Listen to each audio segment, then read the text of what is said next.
नमस्कार दोस्तों, स्वागत है आपका आपके अपने ही यूट्यूब चैनल लक्ष्य क्लासेस पर।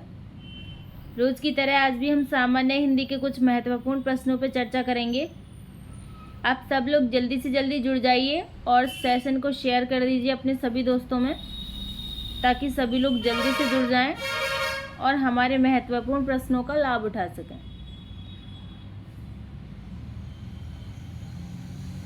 जल्दी से सब लोग जुड़ जाइए और सेशन को शेयर कर दीजिए भाई अपने दोस्तों में।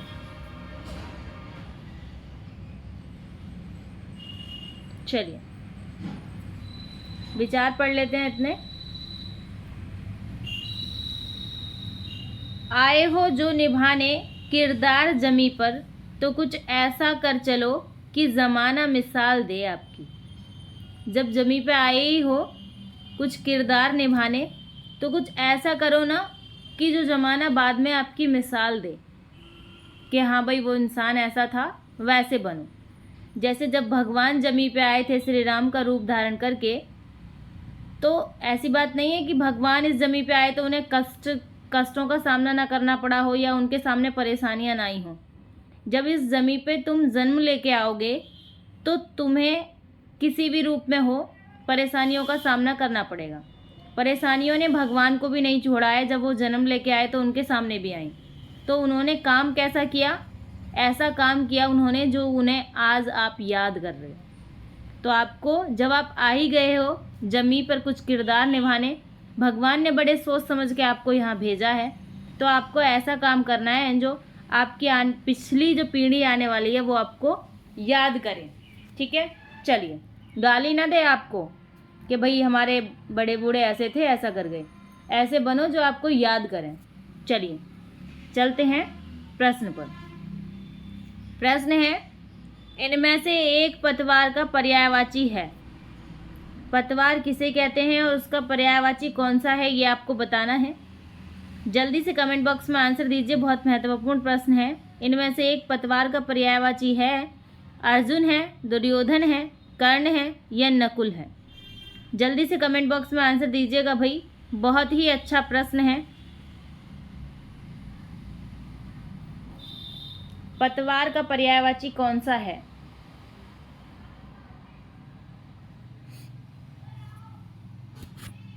चलिए आंसर ले लेते हैं, क्या होगा? अर्जुन नहीं है भाई, दुर्योधन भी नहीं है और नकुल भी नहीं है। सी ऑप्शन बिल्कुल सही है। कर्ण जो है यहाँ पर पतवार का पर्यायवाची है। यहाँ कर्ण महाभारत वाले कर्ण की बात नहीं हो रही है। यहाँ पे कर्ण जो बात हो रही है वो उस कर्ण की बात हो रही है जो नाव का एक विशेष और मुख्य अंग होता है, जो उसके पीछे की ओर लगा होता है, जिससे नाव को मोड़ा या घुमाया जाता है। ठीक है, वो कर्ण है ये। ठीक है, चलिए वो पतवार का पर्यायवाची है। चलते हैं अगले प्रश्न पर। प्रश्न है, वाजी शब्द का पर्यायवाची है। शब्द दिया हुआ है हमारा वाजी और इसका हमें पर्यायवाची बताना है। क्या होगा? असब होगा, बेसर होगा, शगाल होगा या फिर किंकर होगा। भाई शय में रे भी निकाल लेना, या फिर किंकर होगा। जल्दी से कमेंट बॉक्स में आंसर दीजिएगा भाई। वाजी शब्द का पर्यायवाची है।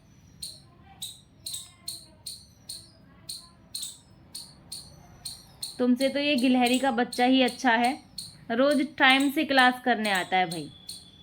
आ गया अब ये और पूरी क्लास करके जाएगा। बहुत अच्छे, आजा बैठ जा।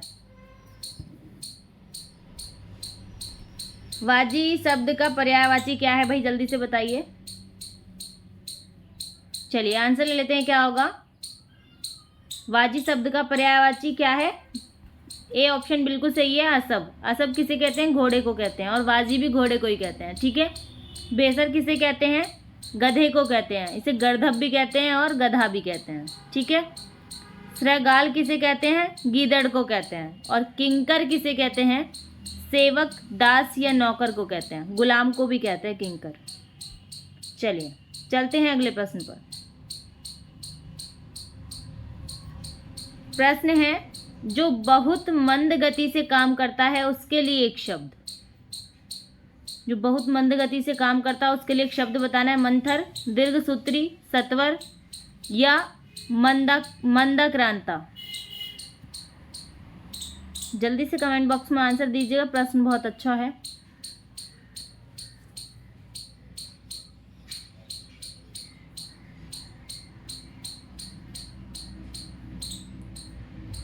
चलिए आंसर ले लेते हैं। जो बहुत मंद गति से काम करता है उसे क्या कहते हैं भाई?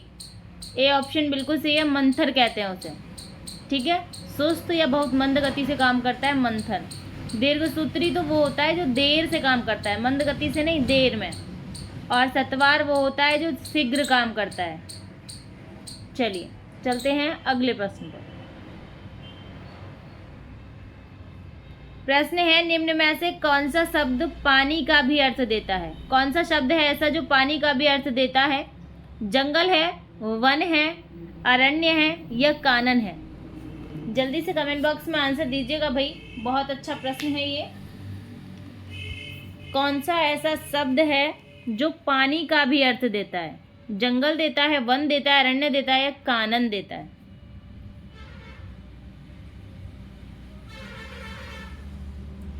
चलिए आंसर ले लेते हैं, क्या होगा? जंगल पानी का अर्थ नहीं देता है, अरण्य, कानन ये पानी के अर्थ नहीं देते हैं। बी ऑप्शन बिल्कुल सही है। बी ऑप्शन जो है वन, ये पानी के अनेकार्थी शब्दों में भी होता है। जो वन जो है इसके अनेकार्थी शब्द जो होते हैं वो पानी भी होता है, झरना भी होता है और जंगल भी होता है। फूलों को भी कहते हैं और पानी को भी कहते हैं। चलिए चलते हैं अगले प्रश्न पर। प्रश्न है, अंदर अंदर कढ़ाई में गुड़ पकाना का अर्थ पूछा है हमसे। अंदर अंदर कढ़ाई में गुड़ पकाना का अर्थ क्या होता है? ज्ञान होना, गुप्त मंत्रणा होना, अपने में सीमित होना, काम न आना। जल्दी से कमेंट बॉक्स में आंसर दीजिएगा, प्रश्न अच्छा है भाई। आपको पता है जब गुड़ पकता है तो बहुत ही अच्छी खुशबू आती है और बहुत दूर से आने लग जाती है। और ये कह रहा है कि भाई अंदर ही अंदर आप कढ़ाई में गुड़ पका रहे हो, जबकि कढ़ाई में जब गुड़ पकता है तो बहुत दूर से खुशबू आ जाती है कि भाई गुड़ बन रहा है और बहुत अच्छी खुशबू आती है। चलिए क्या करेंगे, अब आंसर देखेंगे। अंदर ही अंदर कढ़ाई में गुड़ पकाने का अर्थ क्या होता है? ज्ञान होना नहीं होता, अपने में सीमित भी नहीं होता, काम न आना भी नहीं, गुप्त मंत्रणा होना। मतलब जिस चीज़ की बहुत दूर से खुशबू आ रही है उसको तुम बस अंदर ही अंदर कढ़ाई में ही उस काम को ख़त्म कर रहे हो। इसका मतलब है कुछ गुप्त बातें कर रहे हो, है ना? कुछ गुप्त मंत्रणा चल रही है आपके बीच में। चलिए चलते हैं अगले प्रश्न पर। अंगूठा दिखाना मुहावरे का क्या अर्थ है भाई? अंगूठा दिखाना, सहमत होना, धोखा देना, जीत जाना या उत्तीर्ण होना। जल्दी से कमेंट बॉक्स में आंसर दीजिएगा। अंगूठा दिखाना मुहावरे का अर्थ।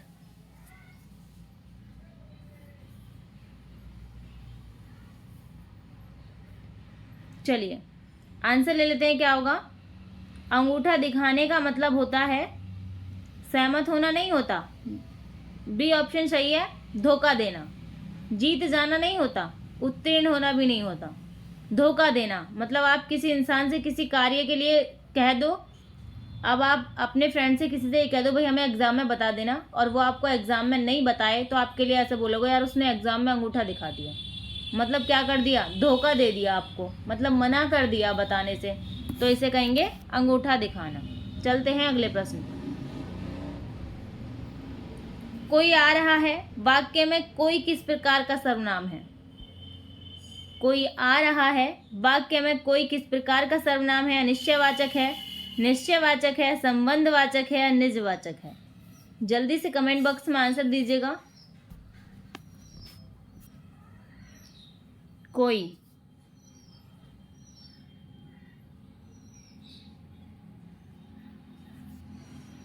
चलिए भाई आंसर ले लेते हैं, क्या होगा?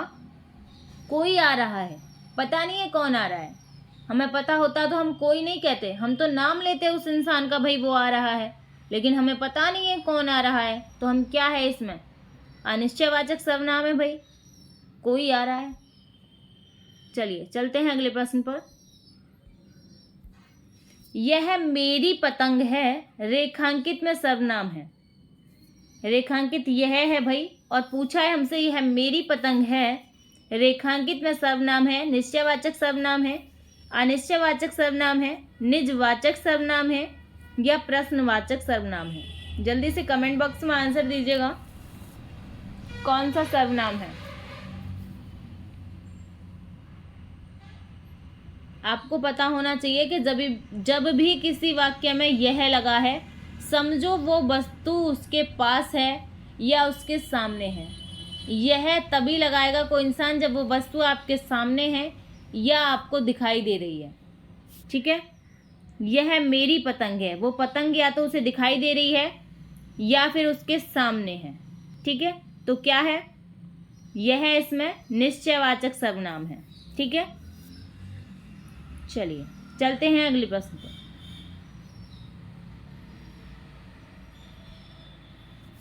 हिंदी में मैं का बहुवचन है। हिंदी में मैं का बहुवचन क्या होगा भाई, ये आपको बताना है। हम होगा, हम दोनों होगा, हम सब होगा या हम लोग होगा। जल्दी से कमेंट बॉक्स में आंसर दीजिएगा, हिंदी में मैं का बहुवचन क्या होता है।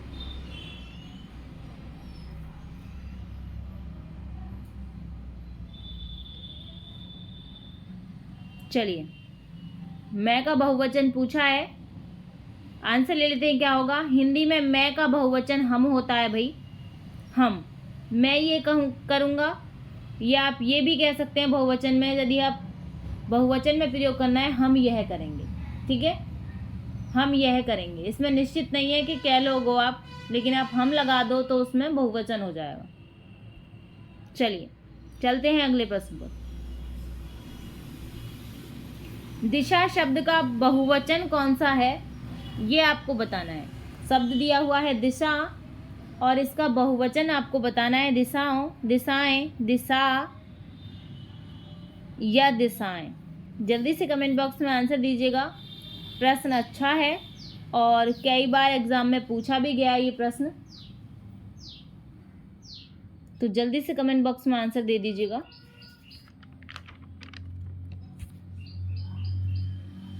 चलिए आंसर ले लेते हैं क्या होगा।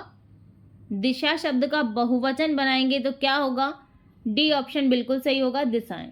ठीक है, चलिए चलते हैं अगले प्रश्न पर। प्रश्न है, निम्न में कौन सा शब्द विशेषण है। विशेषण हमें बताना है कौन सा है। सुंदरता है, कवि है, विद्वान है या भलाई है। कौन सा शब्द इसमें ऐसा है जो विशेषण के रूप में प्रयोग होता है। जल्दी से कमेंट बॉक्स में आंसर दीजिएगा। सबसे पहले आपको ये देखना है कि हम विशेषण कहते किसे हैं। संज्ञा या सर्वनाम की जो विशेषता बताता है उसे हम क्या कहते हैं, विशेषण कहते हैं। ठीक है, अब जल्दी से बताइए कौन सा विशेषण है इसमें।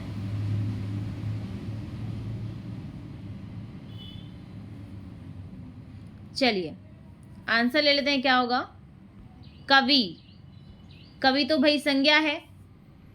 अब संज्ञा की जो विशेषता बताता है वो होता है विशेषण। तो विद्वान कवि ऐसे बोलोगे या ऐसे बोल सकते हो आप, विद्वान पुरुष। विद्वान पुरुष, पुरुष की विशेषता है कि वो विद्वान है, तो सी ऑप्शन हमारा बिल्कुल सही है। पुरुष की विशेषता बता रहा है विद्वान, मतलब संज्ञा की विशेषता है ये विद्वान शब्द, इसलिए ये विशेषण है।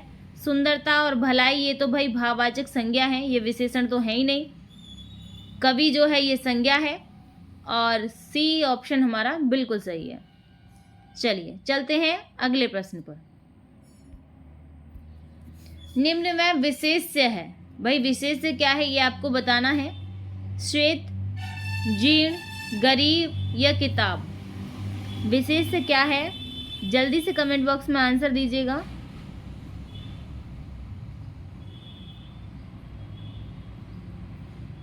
विशेष्य और विशेषण आप पता होगा आपको, जल्दी से कमेंट बॉक्स में आंसर दीजिएगा भाई। अच्छा प्रश्न है और आसान भी है, इससे आसान क्या ही कोई प्रश्न होगा। विशेष्य के बारे में ही पूछ लिया। जो विशेषता बताता है वो विशेषण होता है। जैसे अच्छी किताब। ठीक है, अच्छी तो विशेषण है और किताब विशेष्य है। जिसकी विशेषता बताई जा रही है वो तो विशेष्य है, और जो विशेषता बताई जा रही है वो विशेषण है। ठीक है, तो किताब हमारी विशेष्य हो गया और अच्छी विशेषण हो गया। चलते हैं अगले प्रश्न पर। निम्न में से किस शब्द में उपसर्ग है? कौन सा शब्द ऐसा है जिसमें उपसर्ग का प्रयोग हुआ है भाई? जल्दी से कमेंट बॉक्स में आंसर दीजिएगा। दशक, पराजय, लालिमा, कारीगर। कौन सा शब्द ऐसा है इनमें जिसमें उपसर्ग का प्रयोग हुआ है? जल्दी से कमेंट बॉक्स में आंसर दीजिएगा। अच्छा प्रश्न है।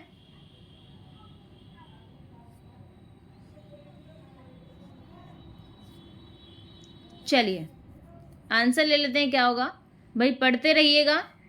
अब पढ़ना तो कुछ है नहीं, प्रैक्टिस करते रहिएगा, क्योंकि अब जो नया पढ़ेंगे आप वो आप एग्ज़ाम में नहीं कर पाएंगे। आपको अब प्रैक्टिस करना है, बस जितना हो सके प्रैक्टिस करना है, नया कुछ नहीं पढ़ना है।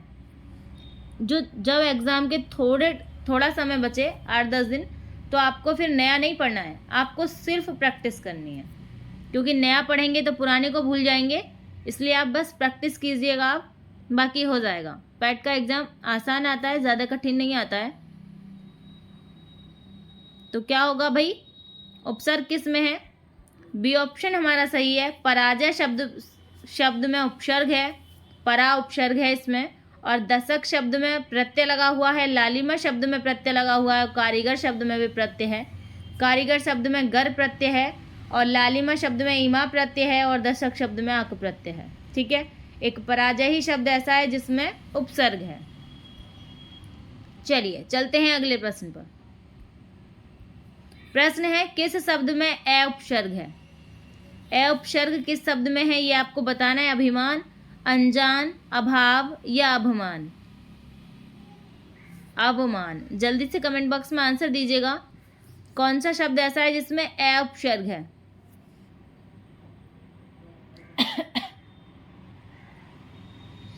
चलिए आंसर ले लेते हैं। क्या होगा? ए उपसर्ग किस में है? अभिमान। अभिमान शब्द में अभी उपसर्ग है, ए उपसर्ग नहीं है, अभी उपसर्ग है। अनजान शब्द में अन उपसर्ग है। अभाव शब्द, सी ऑप्शन हमारा बिल्कुल सही है। अभाव शब्द में ए उपसर्ग है, भाव मूल शब्द है। अवमान शब्द में अब उपसर्ग है और मान मूल शब्द है। चलते हैं अगले प्रश्न पर। प्रश्न है डिबिया शब्द में प्रत्यय है। डिबिया शब्द में कौन सा प्रत्यय है? या प्रत्यय है, आ प्रत्यय है, आई प्रत्यय है, ई प्रत्यय है? जल्दी से कमेंट बॉक्स में आंसर दीजिएगा। बहुत महत्वपूर्ण प्रश्न है ये, और ये बहुत बार एग्जाम में पूछा गया है भाई। डिबिया शब्द में प्रत्यय। आपको प्रश्न बड़ा आसान लग रहा होगा देखने में, लेकिन ये प्रश्न कई बार एग्जाम में पूछा गया है। जल्दी से कमेंट बॉक्स में आंसर दीजिएगा। डिबिया वैसे भी देशज शब्द है भाई, इस प्रकार से भी एग्जाम में पूछ लिया जाता है कि डिबिया किस भाषा का शब्द है। तो डिबिया जो शब्द है देशज है भाई। चलिए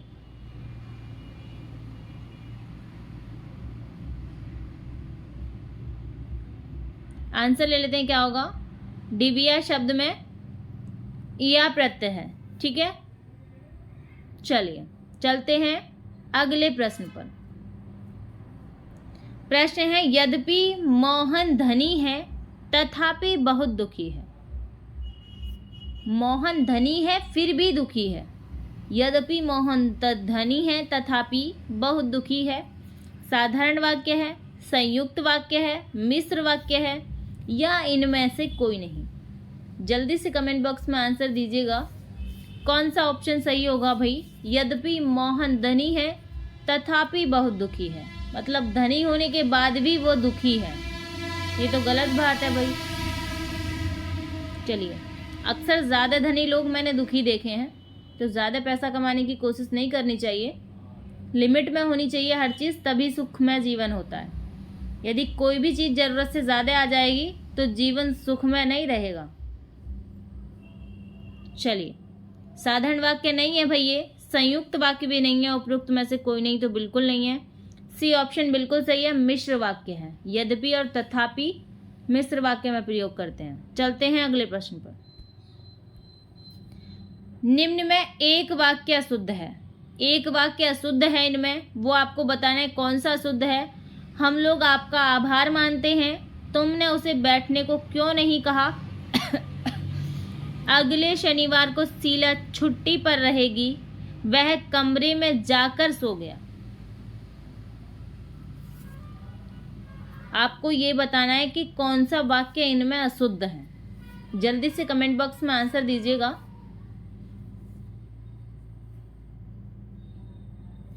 चलिए आंसर ले लेते हैं, क्या होगा भाई। वह कमरे में जाके सो गया है, ये बिल्कुल सही है। अगले दिन शनिवार को शीला छुट्टी पर रहेगी, ये भी सही है। तुमने उसे बैठने को क्यों नहीं कहा, ये भी सही है। ए ऑप्शन हमारा यहाँ गलत है। क्यों गलत है? हम लोग आपका आभार मानते हैं, यदि हम लगा है तो लोग क्यों लगाएंगे। हम आपका आभार मानते हैं, ये भी तो लिख सकते हैं हम। ठीक है, चलिए चलते हैं अगले प्रश्न पर। प्रश्न है हमारा, उत्तर प्रदेश में कौन सी भाषा नहीं बोली जाती है। उत्तर प्रदेश में कौन सी भाषा नहीं बोली जाती है, ये आपको बताना है। ब्रज भाषा, कन्नौजी, अवधी या पहाड़ी। जल्दी से कमेंट बॉक्स में आंसर दीजिएगा भाई। उत्तर प्रदेश में कौन सी भाषा नहीं बोली जाती। ये प्रश्न तो भैया आपको आना ही चाहिए, आखिरकार आप उत्तर प्रदेश में हैं।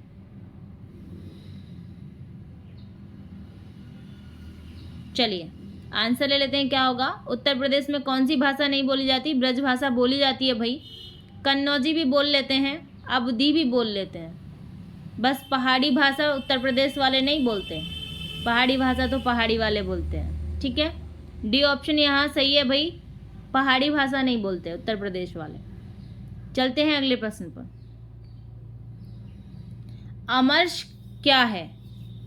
अमर्ष बताने आपको क्या है। एक काव्य दोष है, एक काव्य गुण है, एक संचारी भाव है या एक अलंकार है। जल्दी से कमेंट बॉक्स में आंसर दीजिएगा। प्रश्न बहुत अच्छा है और ये प्रश्न आपको जो पैरा आता है उसमें भी मिल सकता है। अच्छा प्रश्न है, मैंने ढूंढ के निकाला है। ये पैरा में ऐसा प्रश्न पूछ लेते हैं कि उसमें पैरा में ये शब्द दिया हो अमर्ष और पूछ ले अमर्ष क्या है। तो ऐसे प्रश्नों पे आपको ध्यान देना चाहिए, क्योंकि अक्सर वो प्रश्न गलत हो जाते हैं जो पैरा में इस तरह के दिए होते हैं। ठीक है, तो अमर्ष क्या है। अमर्ष एक संचारी भाव है। ठीक है, अमर्ष संचारी भाव है भाई, ये आपको याद रखना है। चलते हैं अगले प्रश्न पर। आज के सेशन का लास्ट और बहुत ही महत्वपूर्ण प्रश्न है, फल का अनेकार्थी नहीं है। फल का अनेकार्थी क्या नहीं है, ये आपको बताना है। परिणाम, मेवा, लाभ या अर्क।